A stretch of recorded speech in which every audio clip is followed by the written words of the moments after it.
सबका अभिनंदन है। आज सुबह से अखबारों में जो सुर्खियां आई हुई हैं वो हम सबको एक कहानी बयां करती है। और आज की जो कहानी अखबार सुना रहे हैं वो कहानी एक महाराज और उसके महल की है। एक ऐसा महाराज जो बेशर्म है, एक ऐसा महाराज जिसके केवल महल की रिनोवेशन की कहानी नहीं है, ये पूरे के पूरे उसके आइडियोलॉजी और उसके पार्टी के लोग, उसके पार्टी के सोच के रिनोवेशन की कहानी। ये वो महाराज है जो न जाने कहां से आवाज निकालते थे और कहते थे मैं कुछ नहीं लूंगा, मैं घर नहीं लूंगा, मैं बंगला नहीं लूंगा, मैं गाड़ी नहीं लूंगा, मैं लाल बत्ती कार नहीं लूंगा, मैं सरकारी गाड़ी नहीं लूंगा, मैं सिक्योरिटी नहीं लूंगा। कुछ नहीं से सब कुछ ले लूंगा जी। ये उस महाराज के रिनोवेशन की कहानी है। केवल महल का रिनोवेशन नहीं हुआ, महाराज के मानसिकता का रिनोवेशन, कि किस प्रकार से कुछ नहीं लूंगा जी से सब कुछ लूट लूंगा, कुछ नहीं छोड़ूंगा। ये जो परिवर्तन हुआ है, ये उस महाराज की कहानी आज हम बयां करने वाले हैं। याद करिए, दुबले पतले से वो महाराज, डबल एक्सेल का शर्ट और उसके ऊपर ये कलम, जिस कलम में केवल एक बार ही रिफिल भरा गया था। जब 2013 में महाराज ने ये दस्तावेज साइन किए थे, एफिडेविट दिया था, ये महाराज का दस्तावेज एफिडेविट है, एक ही बार इस कलम में रिफिल भरा गया है। आज तक उस कलम में रिफिल नहीं है, वो कलम केवल कपड़े में लगा रहता है, क्योंकि हस्ताक्षर तो मंत्री करते हैं। भ्रष्टाचार का काम करने का काम तो मंत्री करते हैं। महाराज ने एक ही बार हस्ताक्षर किया था और उसमें क्या लिखा था? उसमें लिखा था, मैं शपथ लेता हूं मैं लाल बत्ती की गाड़ी नहीं लूंगा, मैं शपथ लेता हूं मैं अपने लिए अनावश्यक सुरक्षा नहीं लूंगा। सुरक्षा बल नेताओं की सुरक्षा के लिए नहीं है, बल्कि आम आदमी की सुरक्षा के लिए होनी चाहिए। नेता को आम आदमी से ज्यादा सुरक्षा नहीं होनी चाहिए। मैं शपथ लेता हूं मैं बड़ा बंगला नहीं लूंगा, आम आदमी की तरह सामान्य घर में रहूंगा। और बहुत सारी शपथ ली है, एक ही बार कलम का इस्तेमाल करके हस्ताक्षर किया था। महाराज ने शपथ किया था कि मैं शपथ करता हूं मैं घर नहीं लूंगा।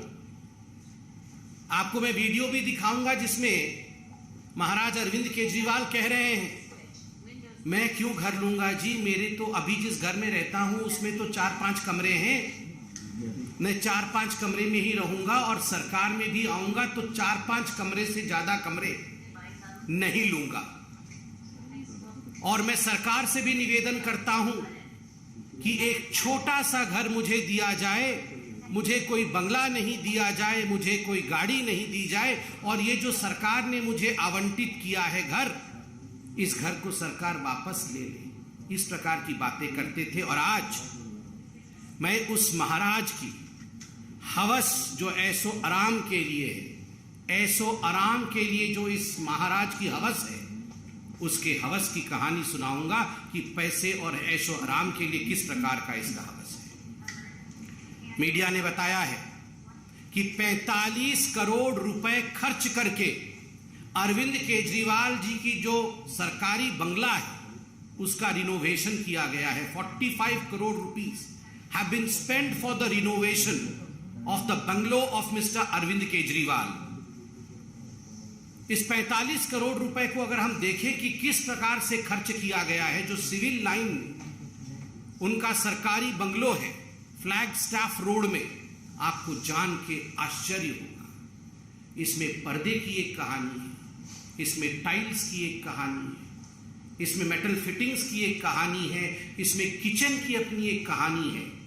और ये सारे पर्दे, फिटिंग्स, इलेक्ट्रिकल लाइटिंग्स, टाइल्स, ये चिल्ला चिल्ला कर कह रहे हैं कि we are of the most superior quality, हम सबसे सुपीरियर क्वालिटी के हैं। और आज मैं आपके सामने वो दस्तावेज, तमाम दस्तावेज दिखा रहा हूं, जो दस्तावेज महाराज अरविंद केजरीवाल जी के घर की रिनोवेशन की कहानी को बयां करते हैं। आप ध्यान से इन दस्तावेजों को देखें। इन दस्तावेजों में एक एक पर्दे के रकम को, एक एक गैजेट के रकम को बयां किया गया है। एक एक टाइल्स कहां से, किस देश से मंगाई गई, उसकी कहानी इस दस्तावेज में मौजूद है। और मैं दस्तावेज के कुछ अंश, दस्तावेज तो बड़े हैं, कुछ अंश आपको दिखाऊंगा। आप देखिए इसमें क्या लिखा हुआ है। Superior quality tiles, superior quality ornamental work, superior quality flooring, सब कुछ सुपीरियर क्वालिटी। इंफीरियर नहीं होना चाहिए जी। ये इंफीरियर क्वालिटी तो आम आदमी की कहानी है। मैं तो महाराज हूं, सब कुछ सुपीरियर होना चाहिए। किचन के रिनोवेशन के लिए किस प्रकार करोड़ों के खर्च हो रहे हैं, वह भी इसमें बयां किया गया है कि केवल किचन के लिए कितने करोड़ों के खर्च है। अब मैं आपके सामने एक एक करके कहानी बयां करूंगा। पर्दे की कहानी। पर्दे में रहने दो, पर्दा ना उठाओ। पर्दे में रहने दो, पर्दा ना उठाओ। पर्दा जो उठ गया तो भेद खुल जाएगा। मगर मैं धन्यवाद देता हूं मीडिया का, पर्दा आखिरकार उठ ही गया। और एक एक पर्दा ये 8 लाख रुपए की 23 पर्दे, 23 पर्दों का ऑर्डर दिया गया। 8 पर्दे लगा दिए गए, 15 पर्दे बाकी है। मुझे तो ये प्रेस कॉन्फ्रेंस करते हुए भी बड़ा अजीब लग रहा है कि पर्दों के ऊपर प्रेस कॉन्फ्रेंस हो रहा है। अगर पर्दे भी तो कोई साधारण पर्दे नहीं है, महाराज के पर्दे।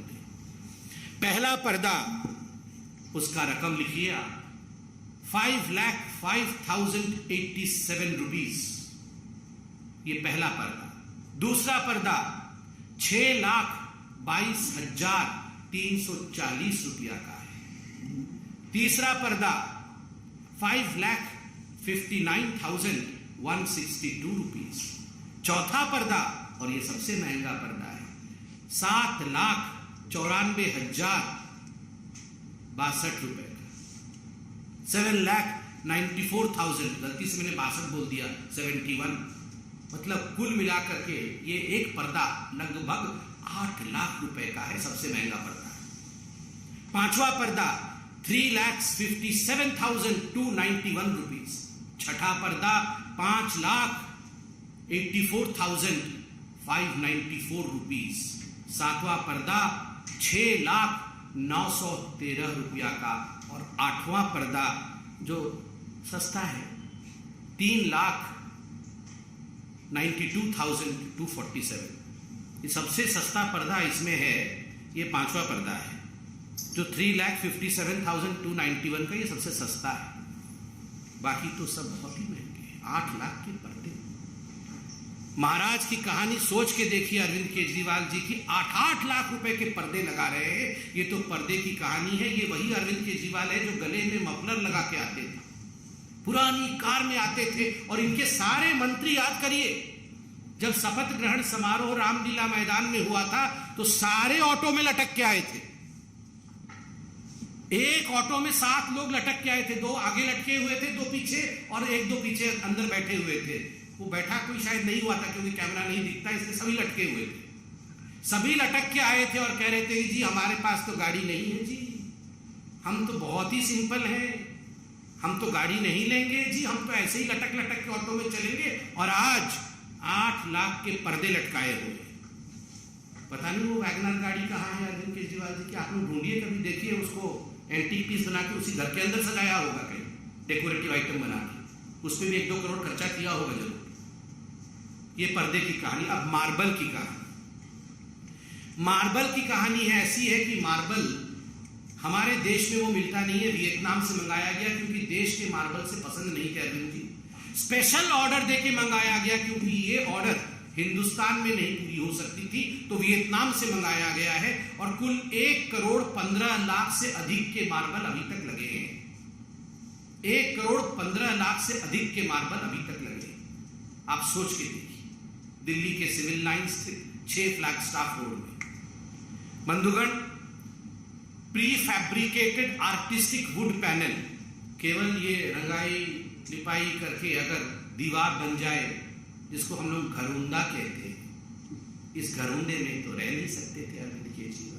तो प्री फैब्रिकेटेड वुडन वॉल्स, ये साधारण दीवारें नहीं होनी चाहिए, वुडन वॉल्स प्री फैब्रिकेटेड, तो उस पर खर्च किया गया 4 करोड़ 37,37,000, लगभग 5 करोड़ रुपए आपने केवल दीवारों पे वुड लगाने के लिए खर्च कर दिया गया।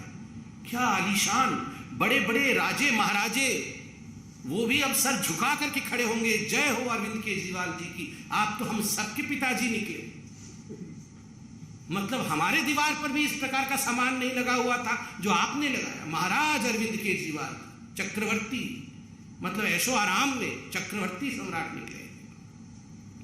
फिर प्री फैब्रिकेटेड आर्टिस्टिक स्टोन, केवल ये वुडन पैनलिंग लगाने से खुश नहीं हुए, आर्टिस्टिक स्टोन्स जो हम लोग सुनते थे कि महलों में वो रत्न अलंकार जड़ित होते थे, उस प्रकार से आर्टिस्टिक स्टोन वर्क किया गया, जिसमें 58,58,555 रुपए, 58,58,555 रुपीज ये स्टोन्स, प्री फैब्रिकेटेड स्टोन्स लगाने में खर्च हुआ।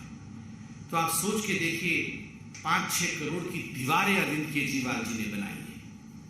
और तो और decorative pillars, railings, metal decorative pieces पे लाखों खर्च किए गए।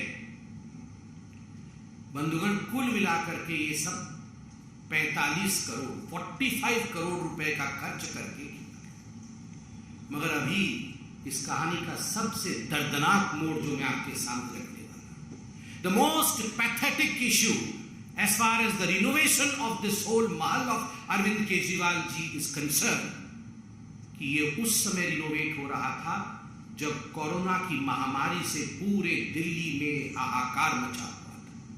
मैं डेट के साथ आपको पूरा पीस रखूंगा, आपके सामने पूरे आंकड़े रखूंगा। आज समझ में आ रहा है कि अरविंद केजरीवाल जी जिस समय दिल्ली में ऑक्सीजन सप्लाई केंद्र तो कर रही थी, टैंकर तो आ रहे थे, मगर टैंकर अस्पतालों तक पहुंच नहीं पा रहे थे। क्यों? लोगों को, आम आदमी अपने घर बेच रहा था इलाज के लिए, क्योंकि अरविंद केजरीवाल जी अस्पताल में बेड नहीं दे पा रहे थे। उस समय अरविंद केजरीवाल जी अपने महल के रिनोवेशन में व्यस्त थे।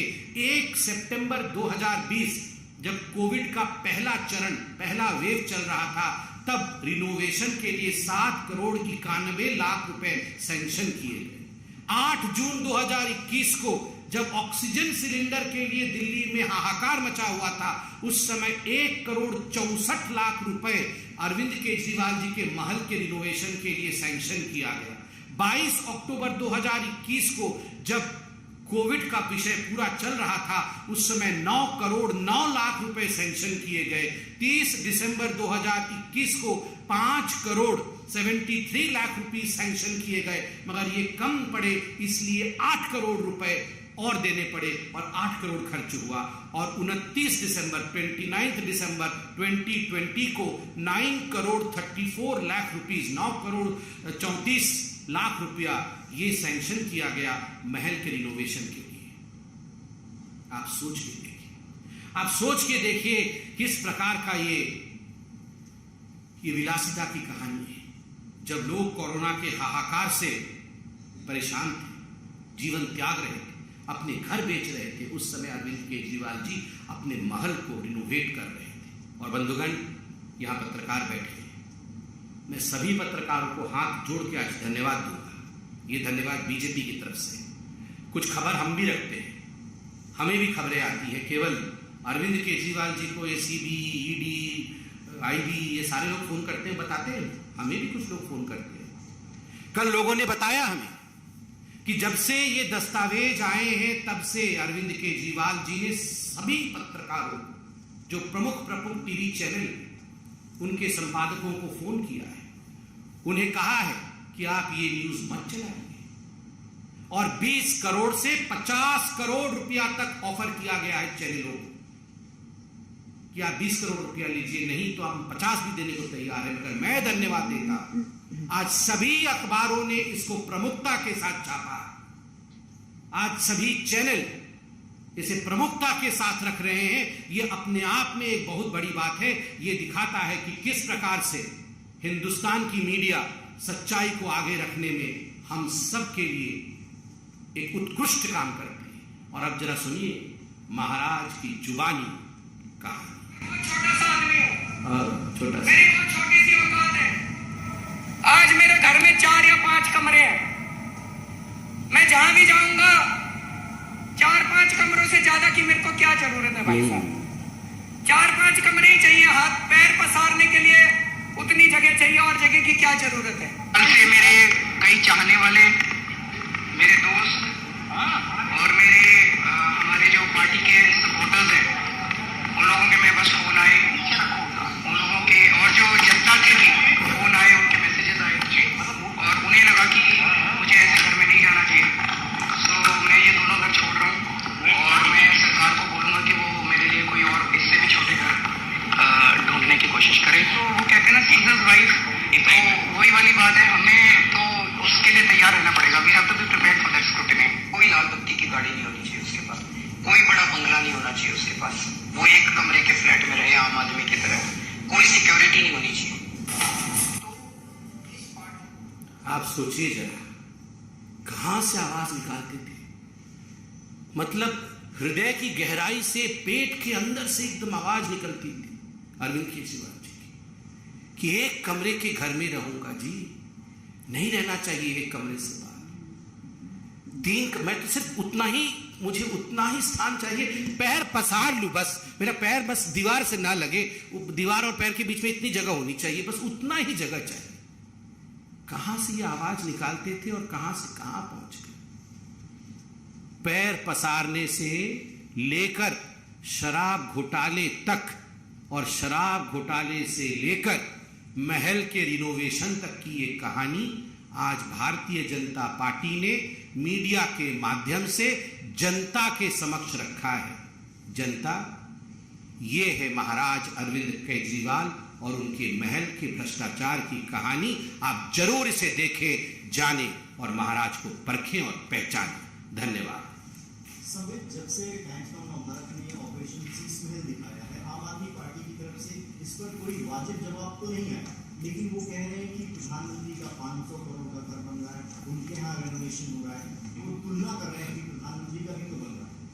देखिए, मैं बड़े स्पष्ट रूप से कहना चाहता हूं, पहले तो टाइम्स नाउ नवभारत का बहुत बहुत धन्यवाद। आपने जिस प्रकार से इस पूरे विषय को उठाया है, दस्तावेजों के साथ, वैज्ञानिक दृष्टिकोण के साथ इस पूरे विषय की आलोचना करके इसके सच्चाई का उजागर किया है, यह मुझे लगता है प्रलोभनों के बावजूद, बहुत प्रलोभन दिए गए होंगे, यह हमें भी पता चल रहा है, यह दिखाता है कि एक सच्चाई के साथ पत्रकारिता आगे बढ़ी है।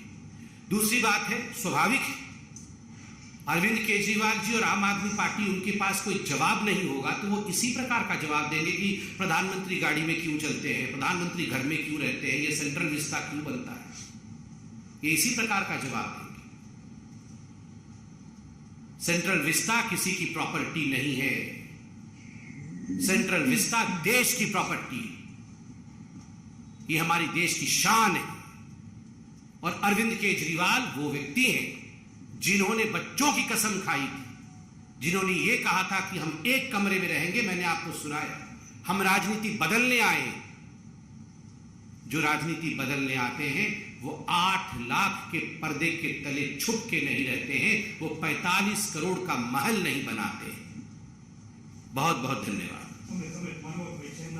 After the Times Network's exposure, we have seen that how exactly the Aam Aadmi Party is reacting. But the question that is being asked by our channel and our network is that at the time when Delhi was reeling under the COVID wave, when people were dying, this all was being done, and people were dying due to lack of beds, lack of oxygen. So the timing is also being questioned.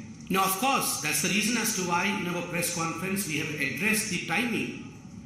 That during the corona, in fact, especially during the first wave and the second wave, while people in fact were in a very dire situation, people were in want of oxygen, despite the fact that the central government was sending them adequate liquefied oxygen, these oxygens could not find their route to the various hospitals. We are aware as to how people died in hospitals in Delhi. Oxygen was present, but oxygen could not be supplied because the Aam Aadmi Party and its chief Maharaja Arvind Kejriwal was busy in renovation of his house. So it's but natural these are questions which would be asked by the public, and I'm sure Mr. Arvind Kejriwal would be, through a press conference, answering these questions. We dare the Aam Aadmi Party to immediately take up this challenge of answering us. It's almost going to be 10 now. We dare that you should hold a press conference by 10 and you should address all the relevant questions that have been put to the fore by the media as well as Bharatiya Janata Party and the people of Delhi and this country. Thank you.